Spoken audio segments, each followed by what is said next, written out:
Bien que nous ayons peut-être honte face à lui, le gynécologue est la personne qui peut le mieux résoudre nos doutes dans le domaine sexuel. D'ailleurs, cela inclut notamment l'épilation intime ou l'utilisation de lubrifiants. Une fois que nous avons commencé notre vie sexuelle, il est important de consulter un gynécologue au moins une fois par an. Si vous remarquez un problème ou un symptôme étrange, vous devez vous y rendre dès que possible. Par contre, ces visites sont un peu inconfortables pour beaucoup de femmes. Par conséquent, il n'est pas rare qu'il y en ait qui arrivent et essaient de partir le plus tôt possible. Or, il est important que vous preniez le temps de parler avec votre gynécologue pour lui poser des questions importantes. Voici une liste des sujets que vous devriez aborder avec ce médecin, même si vous vous sentez très mal à l'aise. Après tout, rappelez-vous qu'il est habitué à ses doux. En outre, vous pouvez éviter des problèmes majeurs. 1. Est-ce normal que mes règles soient irrégulières?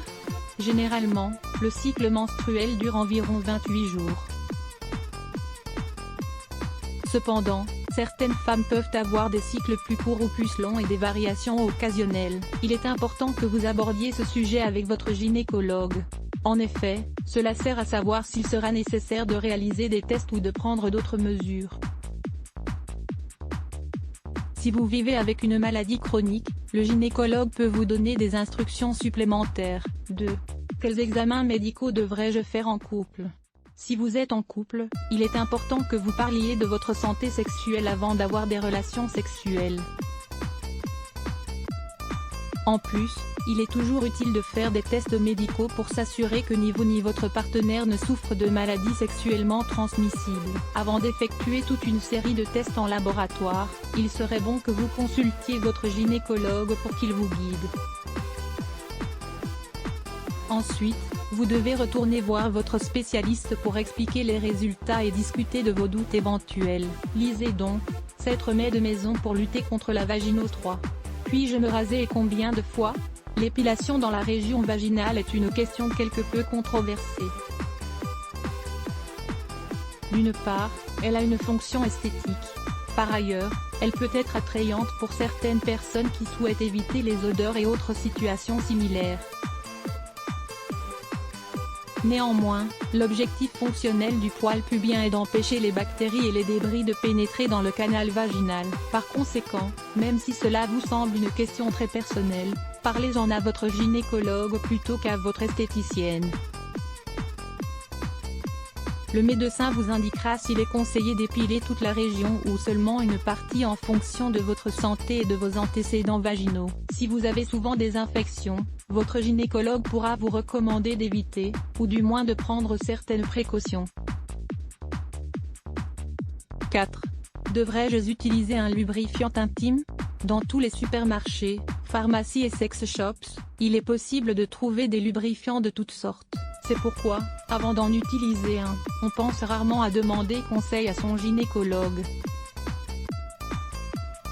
Toutefois, il est important de savoir que tous les produits ne peuvent pas être utilisés de la même manière et à la même régularité. Par exemple, le lubrifiant utilisé pour faciliter les relations anales peut être complètement différent de celui nécessaire pour lutter contre la sécheresse provoquée par la ménopause.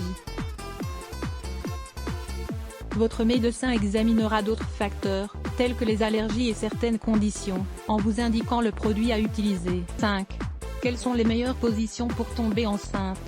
Si vous découvrez que vous êtes enceinte, probablement prendrez-vous rendez-vous chez votre gynécologue.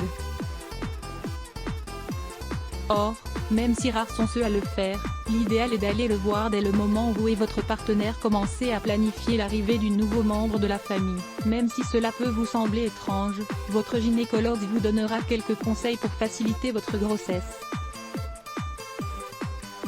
Un bon exemple est celui des meilleures positions sexuelles, car toutes ne facilitent pas l'arrivée de sperme dans l'ovule. Voir aussi, 5 remèdes maison et naturels pour combattre ce trouble 6. Les pertes vaginales sont-elles normales? Bien que la lubrification vaginale augmente naturellement pendant l'ovulation, des pertes vaginales abondantes peuvent être un signe de problème et d'infection. Vous remarquez des changements de couleur, de texture ou de quantité, il est important de demander à votre médecin s'il y a un problème ou s'il s'agit d'une situation régulière. N'oubliez pas que les autres signes précurseurs sont des odeurs désagréables et des couleurs anormales. Bien que vous puissiez prendre certaines mesures vous-même, seul votre gynécologue peut en déterminer les causes réelles et le meilleur traitement possible. 7. Saigner pendant ou après un rapport sexuel est-il naturel? En fonction de votre âge et de vos caractéristiques personnelles, il est possible que vous saigniez occasionnellement lors de rapports sexuels. Cela peut arriver si certaines précautions n'ont pas été prises au préalable. Dans tous les cas, vous devez demander à votre gynécologue d'exclure un problème plus grave.